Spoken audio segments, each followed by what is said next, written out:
In an explosive move further confirming the once celebrated Duke and Duchess of Sussex have become full-fledged royal pariahs, the President of Ghana has delivered a humiliating snub, decisively revoking any prospective invites for Prince Harry and Meghan Markle to visit the West African nation anytime soon.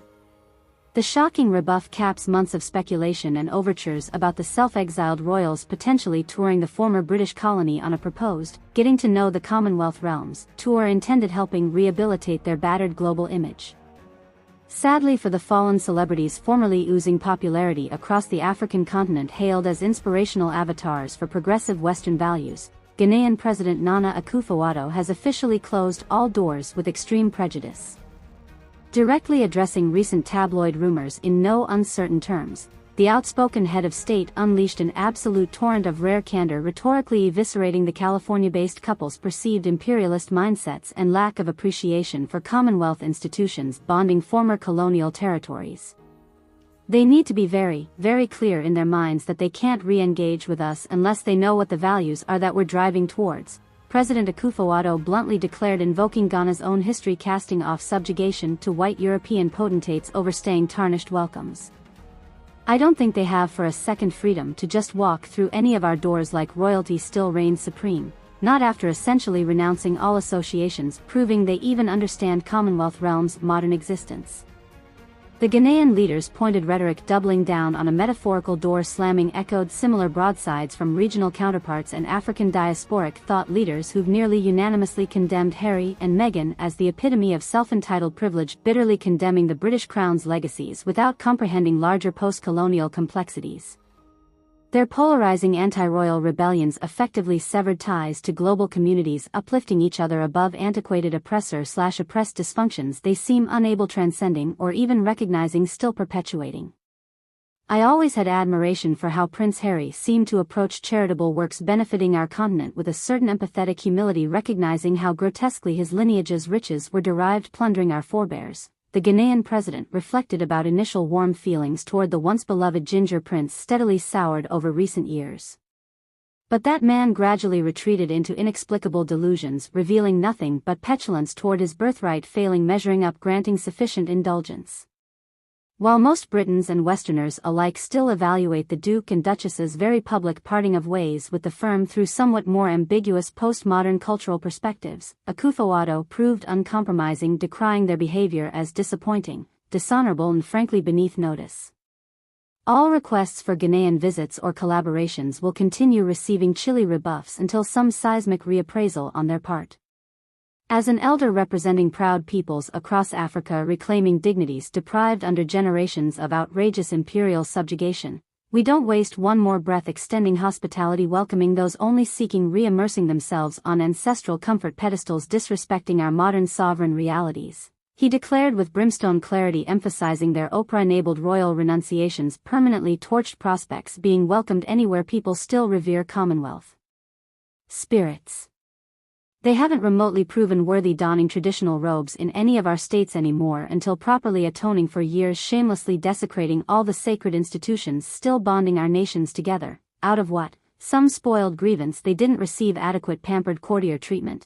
The Ghanaian leader continued with undisguised contempt before lowering hammer. Their cancelled imperial tickets afforded looking down noses at us peasants. No red carpets will be rolled out, period.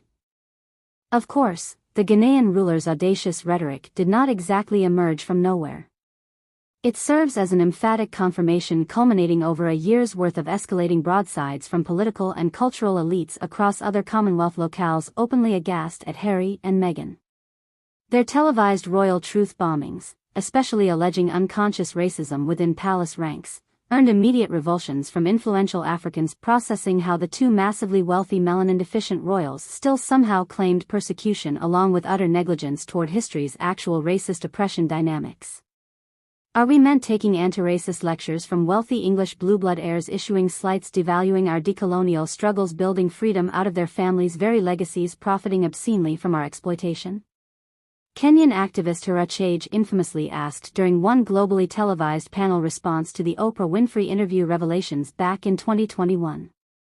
Their entire imperial bloodstock represents sins incalculable toward our generational persecutions.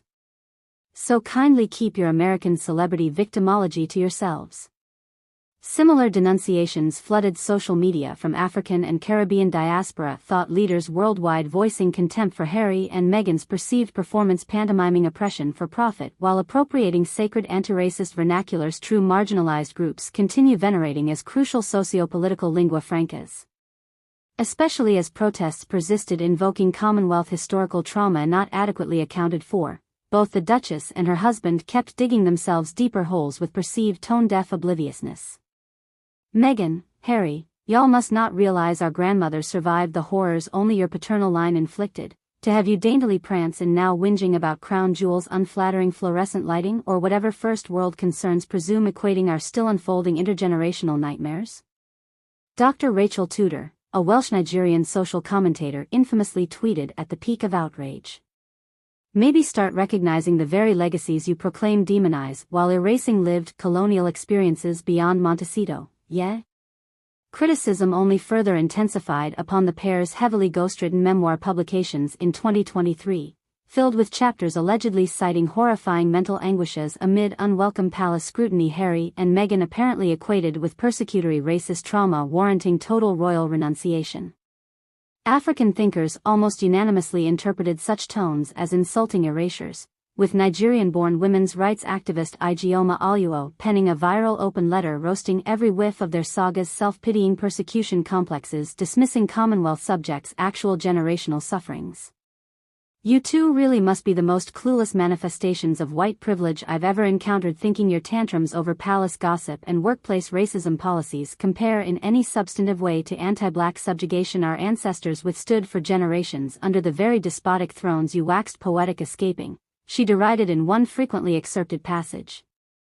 Both of you claiming solidarity with marginalized people amidst what is essentially a lavish rich kids' rebellion.